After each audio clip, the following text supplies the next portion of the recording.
நம்ம மல்லி இப்போ மிகப்பெரிய ஒரு குற்றத்த பண்ணிட்டாங்க அப்படின்ற மாரி சொல்லி, இப்படி பண்ணுவாங்க அப்படின்னு கொஞ்சம் கூட எதிர்பார்க்கவே இல்ல அப்படின்னு தான் சொல்லணும். அதாவது இப்ப என்ன ஆச்சு அப்படின்னா, நம்ம மல்லிய அந்த வீட்ட விட்டு தொரத்துறதுக்கு இவங்க எல்லாருமே தயாராக ஆரம்பிச்சுட்டாங்க. அதாவது நம்ம மல்லி அந்த அளவுக்கு மிகப்பெரிய விஷயம் எதுவுமே பேசல. இந்த சுடர் இருந்துகிட்டு ஒரு ரூ. 6,000 மதிப்புள்ள ஒவ்வொரு புடவையும் வந்து கொண்டு வந்து காட்டுறாங்க. இதெல்லாமே வந்து எடுத்தது உனக்காகவும் தான் எடுத்திருக்கு.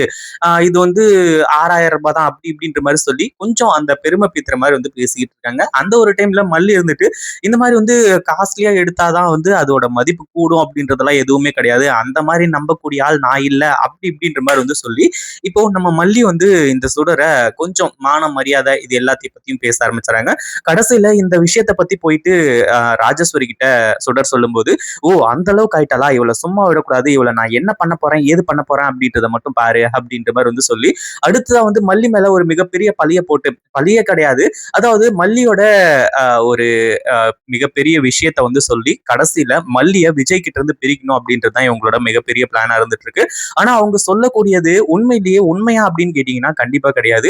அதாவது மல்லி வந்து இப்போ மலடி அப்படின்ற மாதிரி சொல்லி, அதாவது குழந்தையே பெத்துக்க முடியாது அப்படின்ற மாதிரி வந்து சொல்லி, இப்போ நம்ம விஜய் கிட்ட மத்தவங்க கிட்ட எல்லாருக்கிட்டையுமே சொல்லி நம்ம மல்லியை இங்க இருந்து துரத்தணும் அப்படின்றதுதான் இவங்களோட பிளானா இருந்துட்டு இருக்கு. என்னடா அது உண்மையிலேயே மல்லியால குழந்தையை பெத்துக்க முடியாதா அப்படின்னு கேட்டீங்கன்னா அந்த மாதிரிலாம் எதுவுமே கிடையாது. ஆனா இவங்க அதுக்கான ஏற்பாடுகள் எல்லாத்தையுமே பண்றாங்க. அதாவது மல்லி வந்து இப்ப வந்து இனிமே எப்பவுமே குழந்தை பெத்துக்கவே முடியாது. அப்படி இருக்கும்போது இவள எதுக்காக நீங்க வச்சிருக்கணும்? கல்யாணம் பண்ணிக்கணும். அதான் உன் பொண்டாட்டி ரேணுகா இருக்காளே அப்படின்ற மாரி சொல்லி, ஆனா இங்க இந்த விஷயத்த எல்லாத்தையுமே இவங்க பேசிக்கிட்டு இருக்கிறத நம்ம விஜய் ஜன்னலுக்கு வெளிய நின்னு கேட்டு இவ்ளோ பெரிய அதிர்ச்சி ஆகுவாரு அப்படின்னு கொஞ்சம் கூட எதிர்பார்க்கவே இல்ல. அதாவது விஜய பொறுத்த அளவுக்கு தன்னோட பொண்டாட்டி இங்க இருக்காங்க. எல்லாமே ஓகே தான். ஆனா ராஜேஸ்வரி இருந்துட்டு மல்லிய விரட்டுறதுக்காக மல்லிய வந்து மலடி அப்படின்ற மாதிரி வந்து சொல்லி இங்கிருந்து விரட்டணும்னு நினைக்கிறாளாம். இந்த ஒரு முறை விடவே கூடாது. மல்லிய எந்த ஒரு காலத்திலயும் நான் விட்டு கொடுக்கவே மாட்டேன் அப்படின்ற மாதிரி வந்து சொல்லி நம்ம விஜய் அவ்வளவு கான்பிடென்ட்டோட இருக்கிறது மட்டும் இல்லாம இந்த ராஜேஸ்வரி, ரஞ்சிதா அடுத்ததா வந்து இந்த சுடர் இவங்க எல்லாரோட பிளானையும் முறியடிக்கிறதுக்கு நம்ம விஜய் தயார் நிலையில இருந்துட்டு இருக்காங்க. அதாவது இதுக்கு முன்னாடி தன்னோட அக்கா பாசம் அப்படி இப்படின்னு சொல்லிட்டு வந்து நம்ம விஜய் இருந்துகிட்டு இருந்தாரு.